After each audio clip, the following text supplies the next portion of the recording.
Digital acceleration isn't just about technology. It's about transforming lives. When we invest in digital infrastructure and skills, we power economies, open doors, and build resilient communities.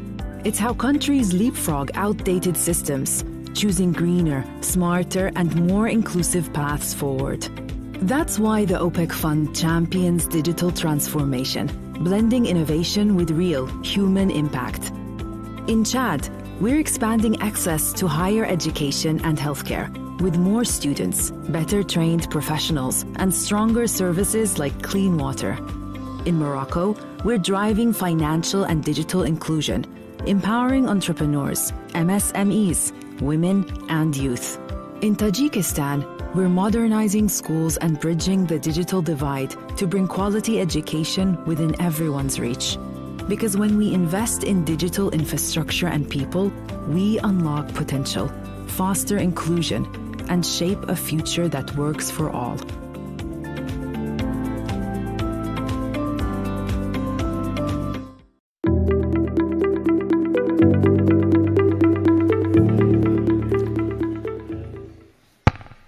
Good afternoon, Your Excellencies, distinguished guests, ladies and gentlemen. I hope you had a nice lunch, and very happy to welcome you to this session focused on the intersection of technology and development.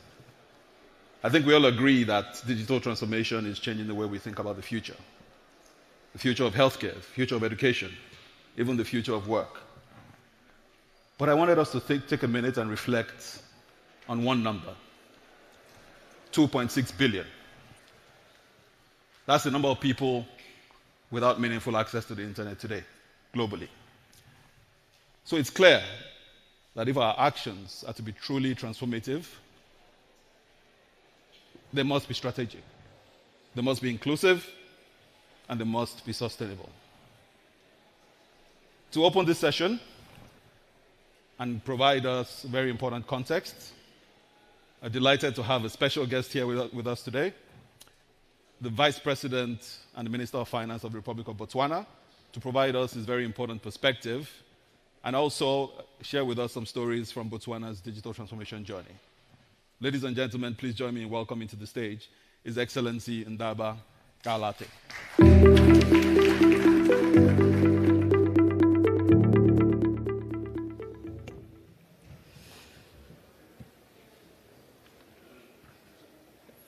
Good afternoon. Well, in my country, we refer to Botu. We greet in the spirit of Botu. It's our sacred bond of humanity, of compassion, and of interconnectedness. And across Africa, it's known as Ubuntu. I am because we are. And I bring you the heartfelt greetings of our President and the enduring goodwill of our people of Botswana. And allow me to express my deepest gratitude to His Excellency Dr. Abdulimad Khalifa, President of OPEC Fund, and his outstanding team for this historic and warm invitation to address this forum. And today I speak not from the seat of office alone, but from the soul of a people from Botswana, from Africa, from a world searching for direction. I speak with a vision of Botswana and indeed Africa's youth in my heart, the legacy of those who have come before us, and the conviction that technology at its best must serve the fullness of human dignity. We are not in an ordinary moment. The scars of the pandemic remain fresh. Climate change continues to redraw the map of survival. Artificial intelligence is evolving faster than our ability to grasp its moral dimensions. And a widening digital divide threatens to fracture the very idea of a shared human destiny. This is not merely an age of change, it is a change of age, one that demands we rethink how we finance resilience, how we finance inclusivity, and how we finance innovation. Today, over 2.6 billion people remain offline globally, according to the International Telecommunications Union. And while global 4G coverage exceeds 90%, in Africa, 20% access mobile internet at meaningful speeds. Excellencies, ladies and gentlemen, these are not only gaps in connectivity.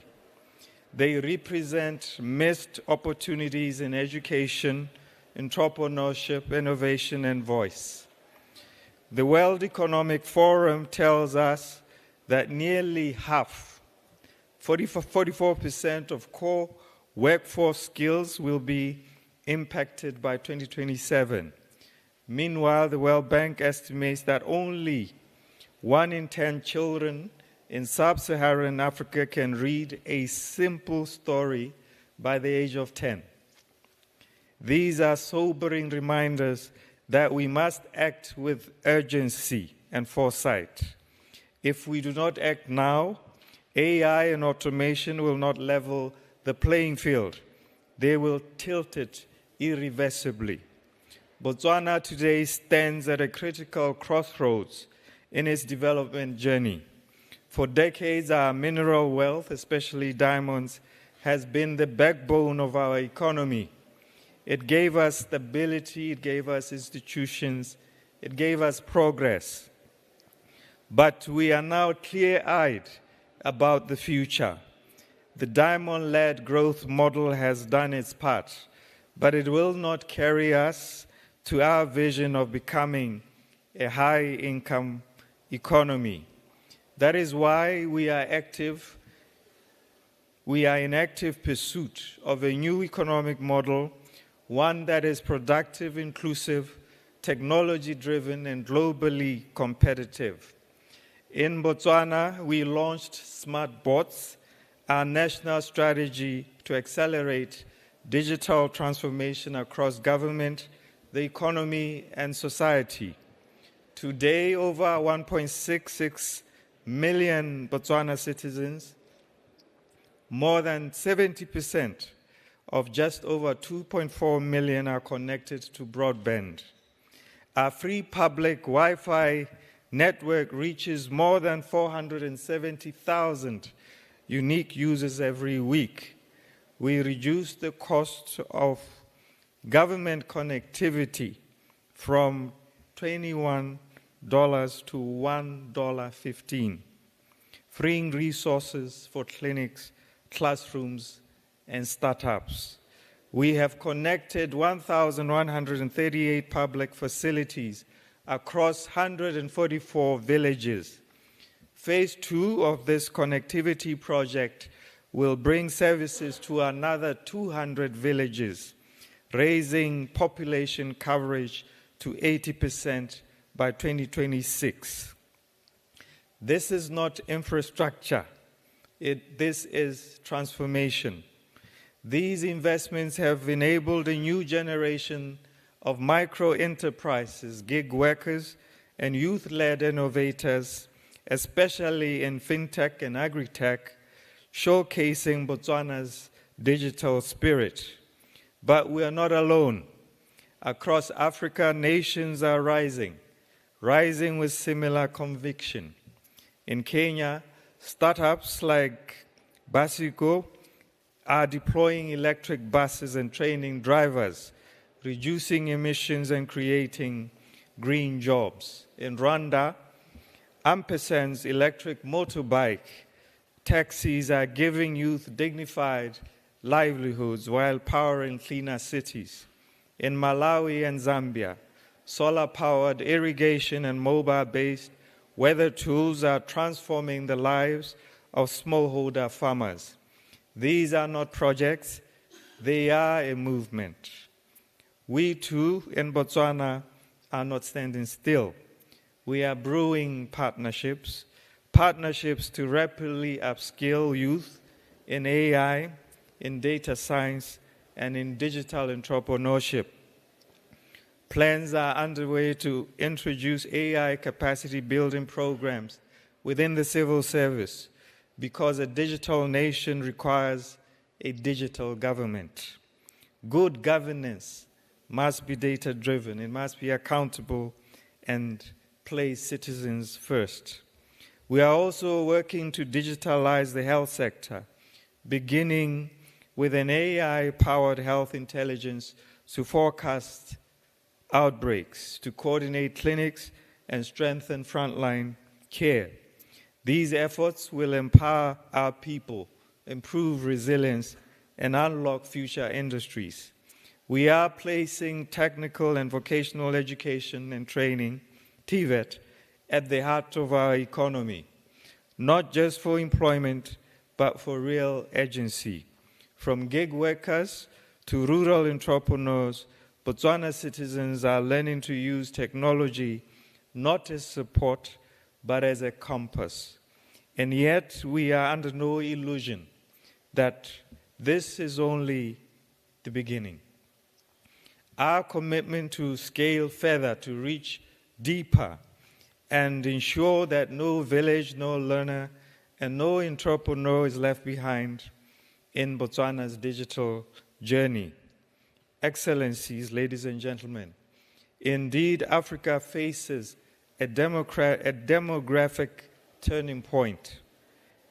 According to UN forecasts, the continent is expected to double its population by 2050, from 1 billion to nearly 2.4 billion people in 2050.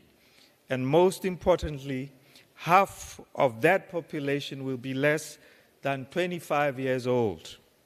That means over 1 billion young Africans will enter the workforce within the next generation. This is not just a statistic, but a call to act with a purpose. We must approach this future boldly and unapologetically. And though we did not create the climate or AI crisis, we must shape its solutions. Africa is already warming faster, much faster than the global average, and we are bearing the heaviest burdens, from shrinking lakes and failed crops to historic floods like those recently experienced in Botswana. In a single season, we were reminded of nature's growing volatility.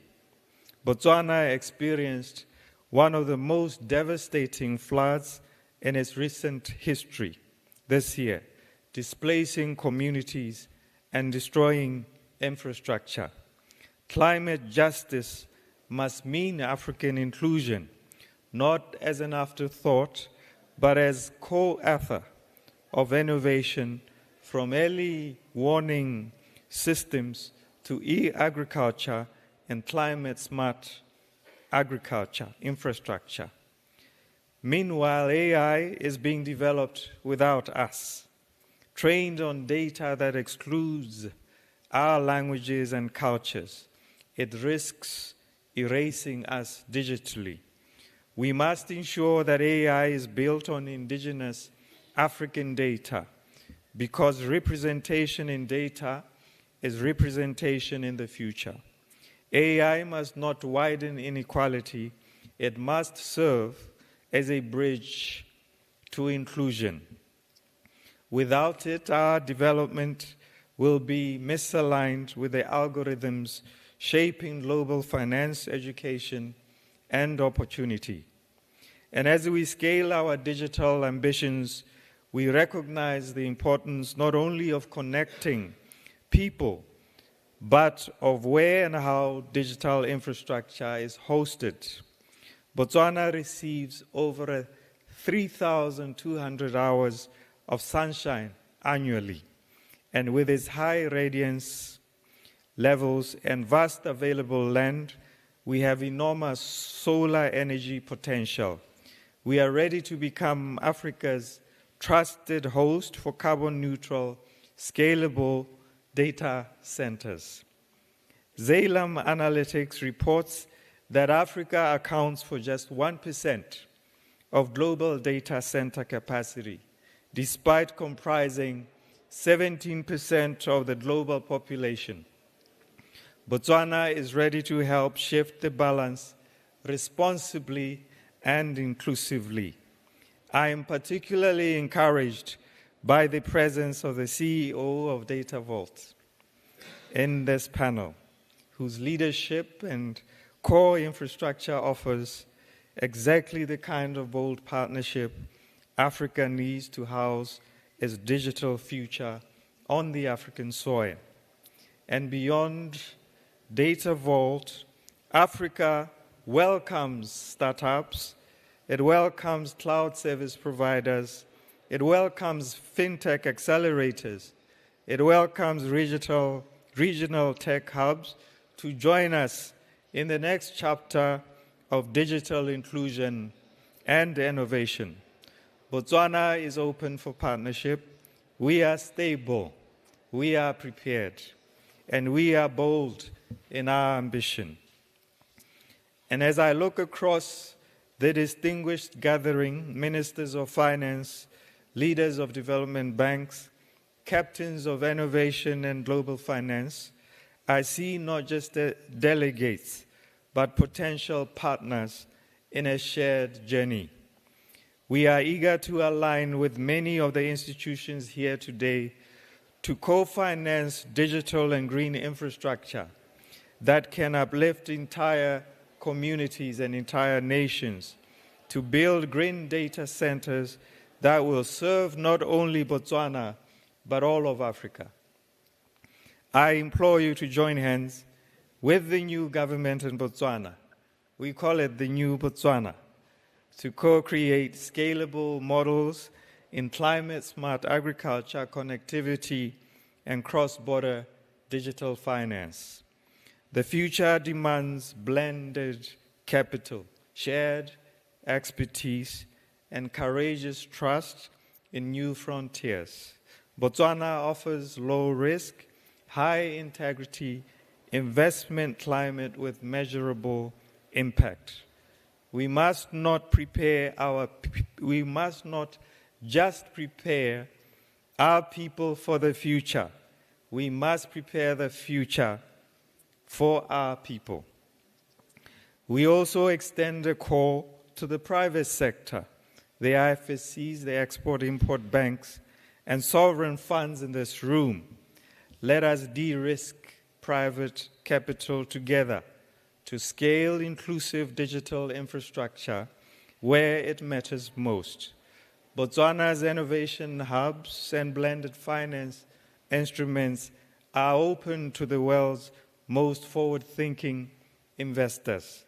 Botswana's strong multilateral track record with partners like the World Bank, African Development Bank, and the OPEC Fund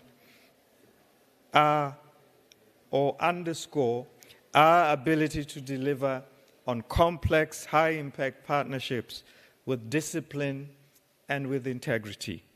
And to all of you, let us be bold enough to dream and disciplined enough to deliver. In Botswana, you will find a partner that does not just wait to be carried, but stands ready to build with you, shoulder to shoulder. And as I close, I wish to honor the OPEC Fund, not only as a financier, but as a steadfast partner to Botswana since 1977. From roads to airports, from education to energy, your support has enabled transformative investments in Botswana. And today we co-design new chapters together, from the Smart Clean Cooking Framework to the Country Partnership Framework that I look forward to signing at this forum. This multilateralism in action. This is partnership with a purpose.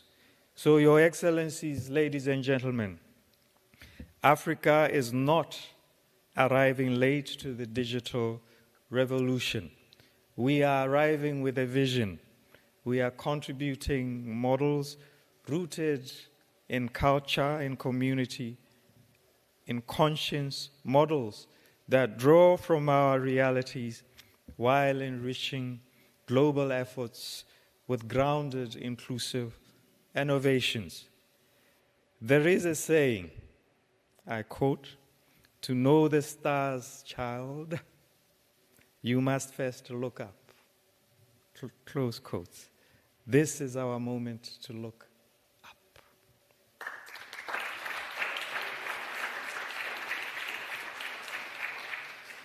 To see not just satellites, but shared purpose. To see not just cloud infrastructure, but clear moral responsibility.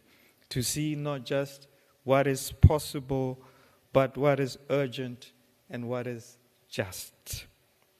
From the khotla gatherings of my country to the cloud, from the village to the virtual, our story is not one of catching up. It is one of standing up. For generations, this khotla gathering has been a place of dialogue, a place of inclusion, a place of consensus, a place where values, now encoded in our digital vision. In Botswana, the spirit of community-driven problem solving does not end with tradition. It evolves through technology. Let us code not just for commerce, but for compassion. Not just for profit, but for peace. Not just for progress, but for participation. Not just for now, but for posterity. May the blessings of rain be upon you all. I thank you.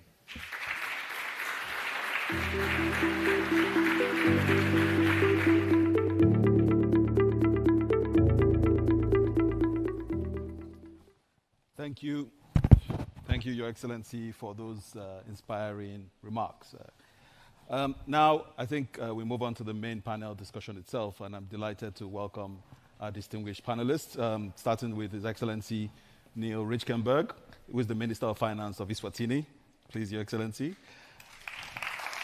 And then Our Excellency Fatima Asil, who is the Minister Delegate Ministry of Finance of Chad. And Mr. Rajit Nanda, who is the Chief Executive Officer of Data Vault. And Engineer Faisal Al-Katani, who is the Deputy CEO of the Saudi Fund for Development. You're welcome. So I think His Excellency really laid down the stage pretty well. He provided a few insights, but I just wanted to pick up on one of them, which is the risk of being left behind is too great to ignore. And at the OPEC Fund, our operational priorities really shape how we think about these development issues. And I'll just pick up on what you said, Your Excellency. For us, we have 4 operational priorities. The first is infrastructure, because if you don't have energy, if you don't have connectivity, there is no digital transformation. And this is why I think, as Mr. President said this morning, we pledged up to $2 billion for the Mission 300 initiative to get 300 million people on energy access in Africa. The second pillar is human capital. Again, if you don't have a workforce that's ready for the future, there is no digital transformation. The third pillar is the policies and institutional development. Again, if you don't have the right policies, the right enabling environment, there is no digital transformation. And the final pillar is the private sector, because we need their capital, we need their energy, and we need their innovation. Underlying all this is climate action, because we must transition in a green and sustainable manner. So, it's important that we get everyone's perspectives. So moving to you, Your Excellency, the Minister of Finance of Eswatini. Your country has a lot widely dispersed rural population, with a lot of them struggling to get access to digital services. What are your strategies or policies towards increasing access in Eswatini? Thank you so much, and thank you so much for having me here and having us on the panel. Really appreciate it from everyone involved in the decision-making process, and what a lovely event, really. So first of all, you're right. I mean, it is about not leaving anyone behind. And in that aspect, I think Eswatini has been working on all the fronts, as you were touching on. So obviously it's pointless leaving now behind from a digital perspective if you don't have electricity. So Eswatini, currently our access to electricity, 88%. I think we're on the top few countries in the continent. And we have also just got a loan from the World Bank around this ASCEND project to take us to 100% electricity access within 3 years. So very exciting from that perspective. I think we're kind of moving in the right direction there. Free primary education, you touched on also the human capital side, and we didn't compare notes before we started that front. We launched the free primary education quite a few years ago. It's working very well. 100% of our children now go to primary school. We're now seeing what we can do in the high school. We have a drop-off currently at the high school stage. We're working on that one to try and close the gap there too. Access to potable water, currently at 76%. At the moment, we've got a few projects ongoing, a lot of focus there to really make sure we also close that gap as soon as possible. And then when we come to data, as was touched on, we do have our, at the moment, Eswatini still, a lot of our areas are still under 3G network, but we're at 99% 3G network coverage. But our national parastatal, working on our fiber optic cables, actually working with our energy, our parastatal, because often on the power lines you do have the fiber optic cables there. So having a partnership between them to really accelerate our fiber optic rollout across Eswatini. Being a small country helps. And when I look at Botswana, I think to myself, that'll be a tough task to get it fully done and well done for what they're doing there. Eswatini a bit easier, just being a small country, but we should try and close that gap as soon as what we can. Eswatini is one of the first countries also to license Starlink, for instance, so we got a very strong attitude just to put everything else aside, really give as many people access as quick as possible. Our regulator is working through the Universal Access Fund to mobilize networks to the underserved communities. At the moment, we're working on a microwave network to get to our rural communities. But again, just to be transparent, at the moment, the problem that we are having, the cost of data is still too high in Eswatini. Even though it's been coming down over the years quite aggressively, we still are too high when it comes to looking at what other countries are managing to do. So there's at the moment a strong focus in Eswatini around the cost of data, so that even if people have access to data, if the costs are too high, you find that there's still that prohibition still not really allowing people to come in as much as they should. And so at the moment, we're working with the World Bank actually on quite a big project to try and really do a lot of streamlining and really bring our costs down quite aggressively. Thank you. Thank you. Thank you very much, Your Excellency. I think those remarks set the stage for the next question, which is really moving to Chad, because Chad has a similar problem, but the context is slightly different, right? Because Chad is a much bigger country geographically. So if you're to enable rural access and increase access to digital technologies, because you have a very widely dispersed rural population, what sort of partnerships are you looking at with neighboring countries to leverage broadband and expand energy access, and what policies? Well, thank you. First of all, thank you very much. I want to thank the OPEC Fund, especially Dr. Khalifa and also his staff for this wonderful organization, and also for always being with us, helping us almost for 50 years. And also it's very an honor to be part of this eminent panel. So thank you very much. Before responding to this question, I want to remind the audience about Chad's geographical position. Chad is the 5th largest country in Africa. Chad also have endowed with natural resources, whether being mining, gold, youth, which is actually most important asset that we can have. It's endowed with arable land, livestock, etc. Chad is also neighboring, border by Northern Africa, Libya, through Libya, Eastern Africa, Sudan, Central Africa, Cameroon, and also Central African Republic, and also West Africa, Niger, and Nigeria. So we look at this geographical position of Chad as an opportunity for development. And this is how, actually the President said it this morning, I follow quite clearly, that Chad has transformed the intention into action.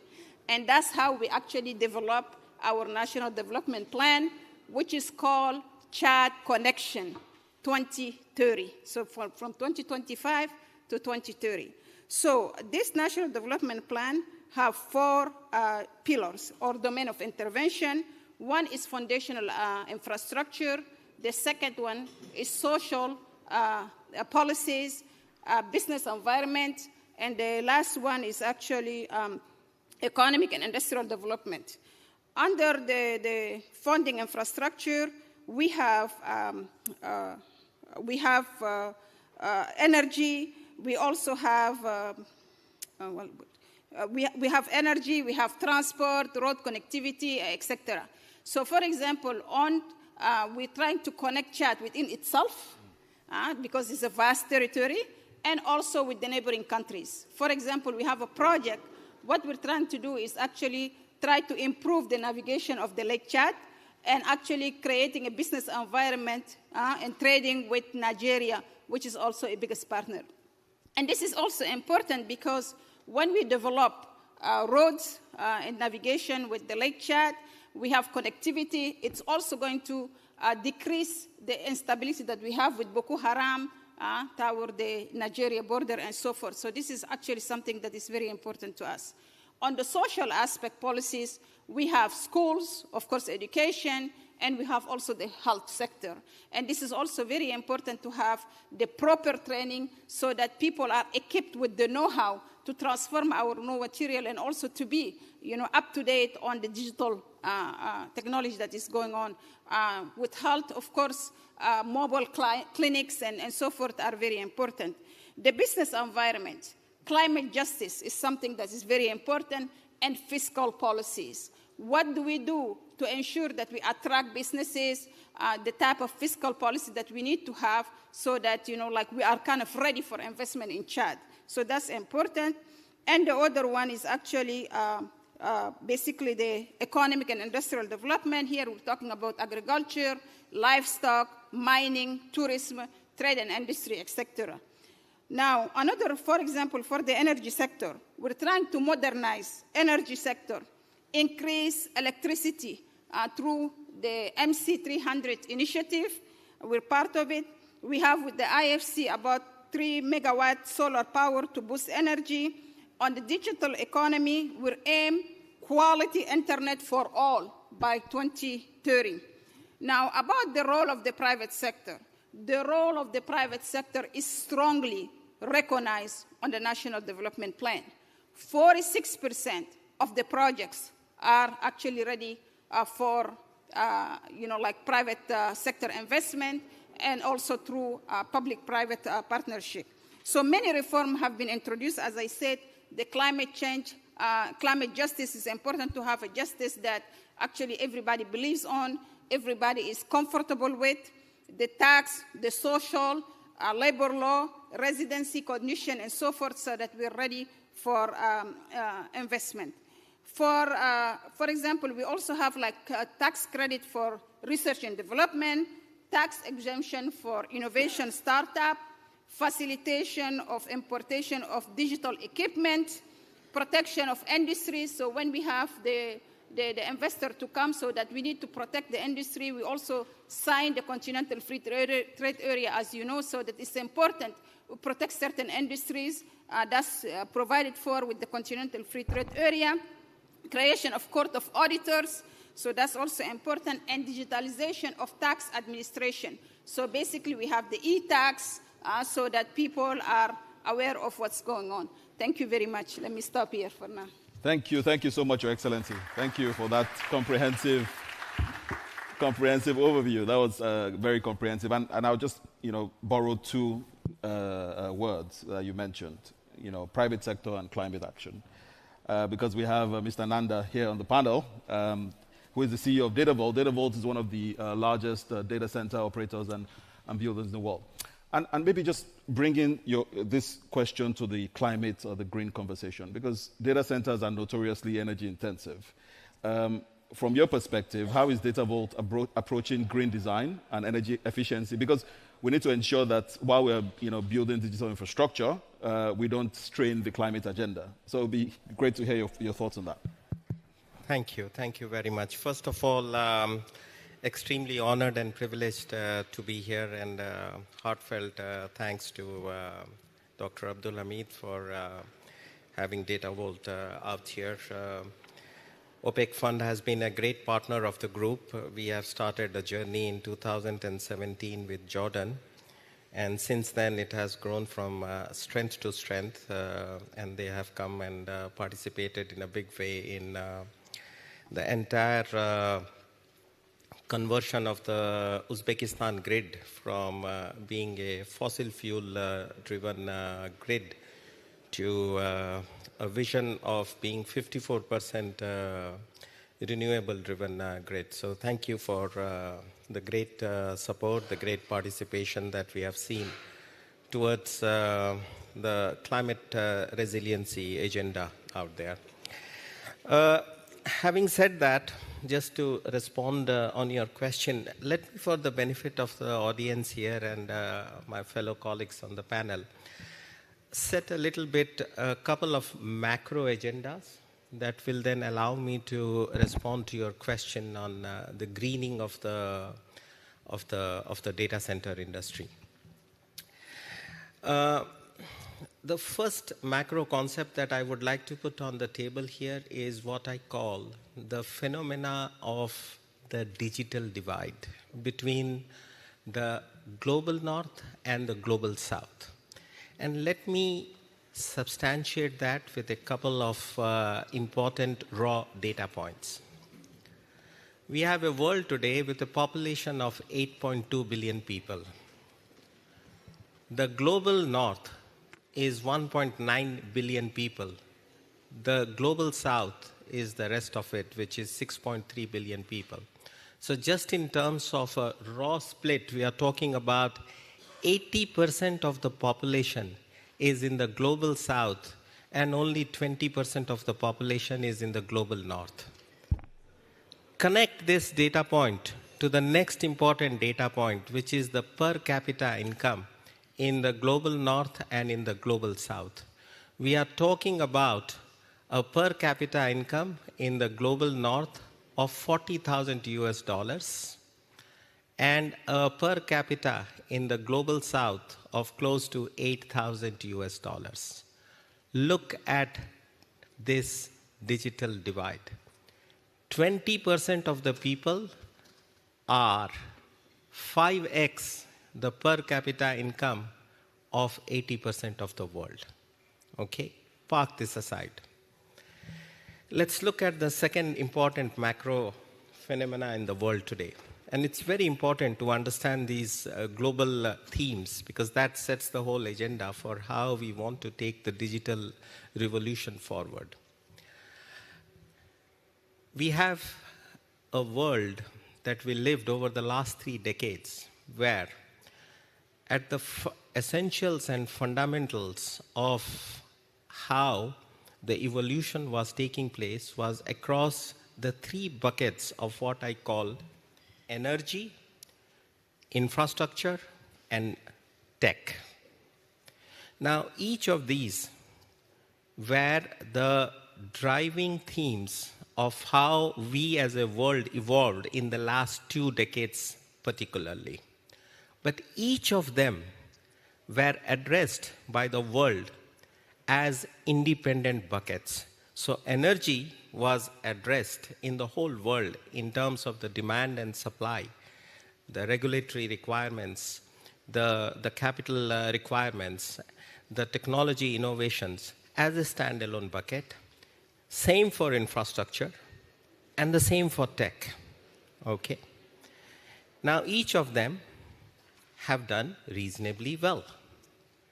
But what is now going to be the defining phenomena of this decade is that the 3 of them are now going to be an integrated part of how we deal with the overall challenges of the world, which means the lines between energy, infrastructure, and technology are going to get blurred, and eventually it will be part of the same value chain. And the whole AI revolution, which is another name for the power of compute, is at the heart and is the essence of this very integration out there. Because In the past, we were in a digital world. Going forward, we are no more going to be in the digital world. We are going to be in the intelligent world. That's where the word artificial intelligence comes from. And this intelligent world needs 100x compute compared to what was required in the past. The past was the world of CPUs. The future is the world of GPUs. And that's what is the whole game of compute. And compute is directly proportional to energy. A 100x need in the compute power is a 100x need in the energy requirement. And therefore, energy is going to be the biggest enabler of transitioning from the digital world to the intelligent world. And the biggest empowerment of the youth of the world is this access to intelligence. Today, we are living in a world, unfortunately, where the intelligence is not ready to be democratized. The battles that are being fought, no more up on the back of oil, but on the back of semiconductors, on the back of the chips, is leading certain countries to try and keep access to intelligence to themselves. This is very unfortunate because this is going to slow down the democratization of intelligence. This is going to slow down the development and the empowerment of our future, which is the youth of the world. Africa in particular, 1.4 billion people today amongst the 54 countries. For those of you who don't know, Africa produces close to 40 million babies every year. You know, I was talking about the digital divide. United States of America, the most progressive nation, so-called, in the world, it only produces 3 million babies. The population, we heard just in the previous session, we heard the population of Africa is going to double by 2050. This is true. From 1.4 billion people, it's going to become 3 billion people, if not more. We need to really democratize intelligence. Data centers, which are at the heart of this compute, are the single biggest physical infrastructure which will allow for the democratization of this intelligence and empower the youth. In Africa, today, we have data centers at less than 1 megawatt IT load for 1 million per million population. In the developed world, the average is between 40 to 50 megawatts. There are many countries like Ireland, like France, where the data centers are present at about 100 megawatt per million of population.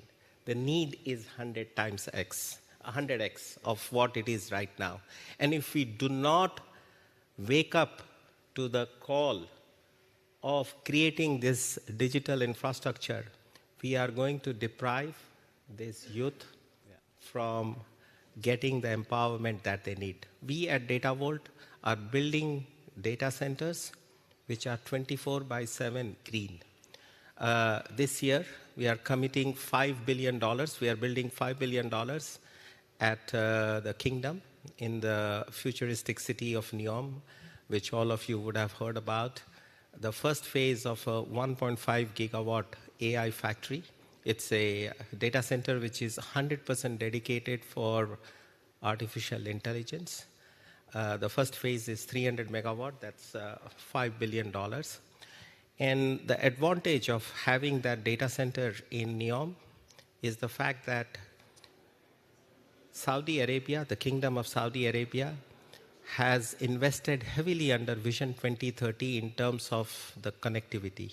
It has 15 landing stations. Another 5 are being built right now. By 2027, it will have 20 landing stations, a lot of them connected to Africa. And through this data center and the concept of data embassies, we hope to bring the power of artificial intelligence to the continent of Africa. Thank you. Thank you so much. Thank you. Thank you very much.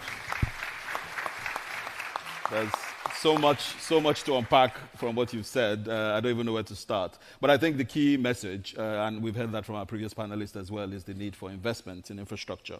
And this has to be financed. And that takes me to my next speaker, who is the Deputy CEO of the Saudi Fund. Engineer Al-Qahtani, the Saudi Fund has a long history of financing core infrastructure across the global south. From your perspective, how are you evolving your infrastructure investments to ensure that digital transformation, roads, energy, logistics systems are future-ready and digitally enabled? Please.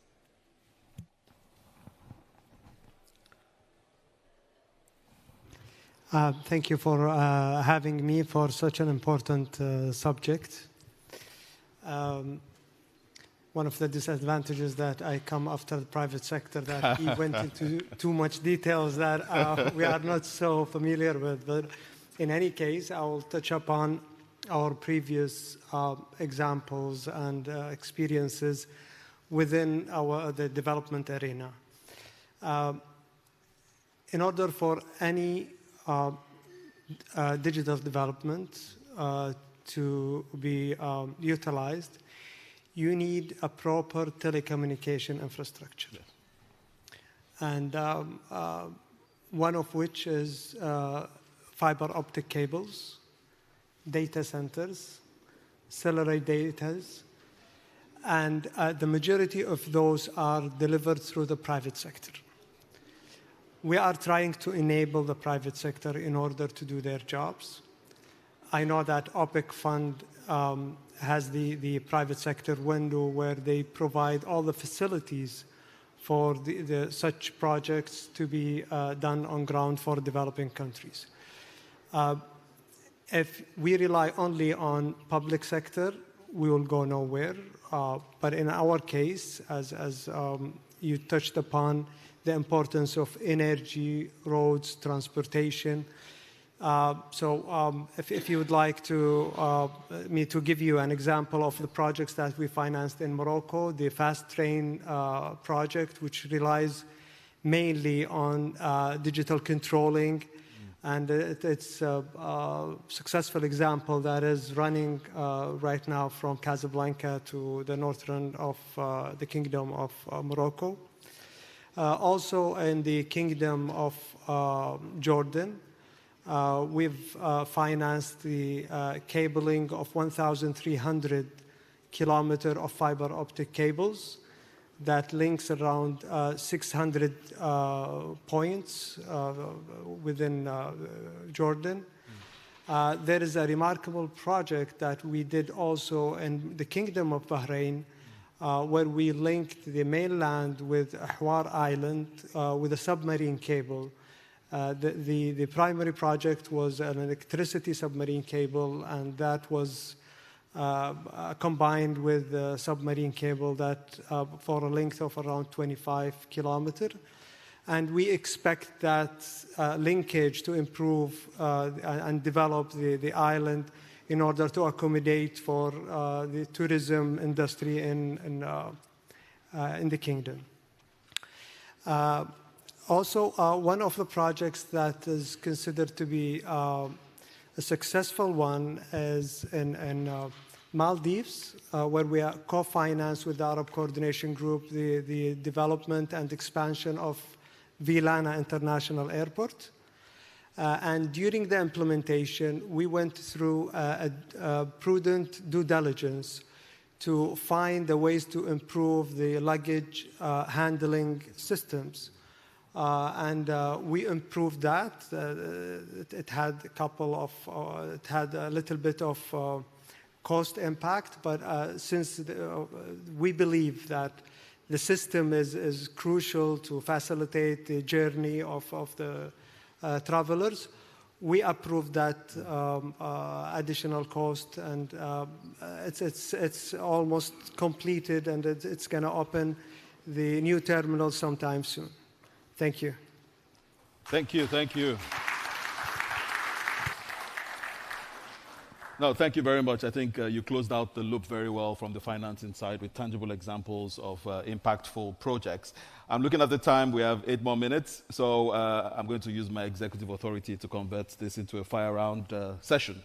So we'll have one question for everyone, just your closing reflections on the comprehensive discussions we've had today. We have many partner countries and officials in the room, and some of them would love to hear from you from your perspective. What areas should we focus on? What's the one thing that you think countries need to do to get their digital transformation agendas up to speed? So from what you've heard today, from your experience, what's the most important thing so that they can focus on it? So we'll just go around the panel for your thoughts on that in 1 or 2 minutes, please. Thank you very much. So I'll start. First of all, I do really believe that one needs to have a sustainable environment. So Eswatini has worked quite hard since 2018. We went through 3 years of getting our fiscal deficit from 7.5 down to 2% as a country, meaning that the country is now on a sustainable path. Because the problem is a lot of us are building on an unsustainable base. And so for that reason, you find that you really need to try and get the sustainability of the country right, settled at about 40% debt to GDP ratio. And now we're seeing the growth taking place. 2023, since we did it up until 2022. 2023, you see a 5% growth. 2024, 4.8. This year, looking at like 7.9% growth. And so which means one now has the enabling environment to be able to attract the investments, attract the private sector, have the private sector feel safe investing in the country in the first place so that they know they're going to get a return. So my bullet shot is just to say we need to really try and make sure, look at it from a holistic point of view, not only from a digital point of view, and when you get the holistic right, private sector will take care of the rest by themselves. Thank you. Thank you.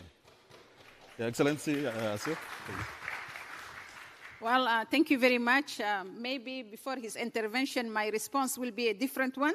But right now, I can tell you that I understand that actually to integrate the energy, the infrastructure, and technology. And I think that we need to have an enabling environment to attract all these people. Chad is ready for business. Chad is ready for investment. Chad is ready for partnership. Chad is stable. Rated by, international agencies such as Fitch and Standard & Poor, B, with a stable perspective. We also signed a program with the IMF of $630 million USD for 4 years. The debt to ratio is 32%, which is the lowest in Central Africa. The risk is mitigated with a high rate of return. So Chad is ready. Welcome to Chad. Thank you very much. Thank you.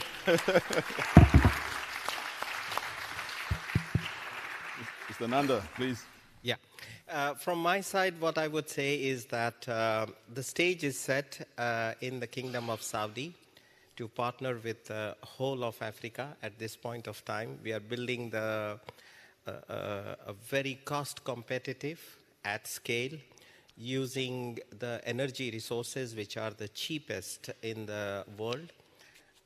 With a track record that the kingdom has established in the last decade, in particular for renewable energy, to get these AI factory up and running in the next couple of years. And rather than start on all of this for each of the individual 54, 55 countries of the African continent, here is an opportunity to partner with the Kingdom of Saudi through the concept of what we call as data embassies. And the kingdom has been a pioneer in terms of setting the regulatory framework for data embassies. They just finished a public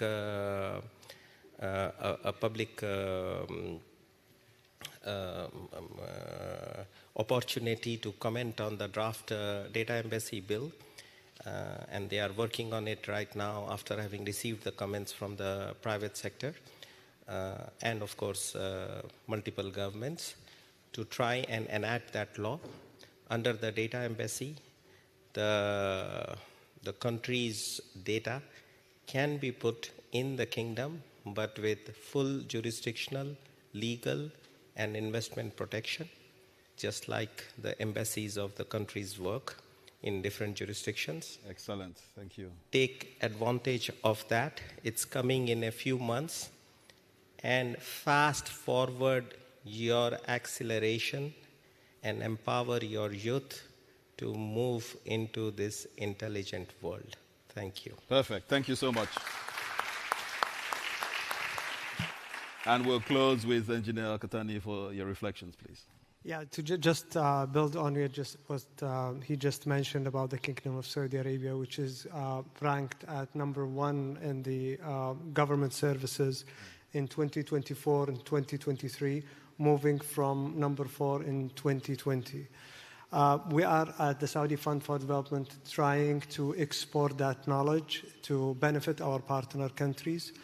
And at the Kingdom of Saudi Arabia, the Digital Cooperation Organization was established, and it has a number of members, and they are expanding, and they are doing a great job when it comes to collaborating with the private sector, joining the governments, the private sector financing, the private sector companies, in order to have the knowledge sharing, to mitigate the risk, and in order to export what the kingdom is having right now. And we at the fund stand ready to consider our partners in Africa and in anywhere in the global south. Thank you. Thank you. Thank you. No, thank you, Engineer Al-Katani, for those fitting closing reflections. I think it closes out the discussion so well. I mean, normally I would like to summarize what has been said, but there's just too much. I cannot summarize. But I would say that today's discussion reflects the fact that digital transformation is not just a strategic imperative, it's a must. But we must do it in a sustainable and just manner. Ladies and gentlemen, please join me in giving a round of applause to our distinguished panelists for their excellent insights.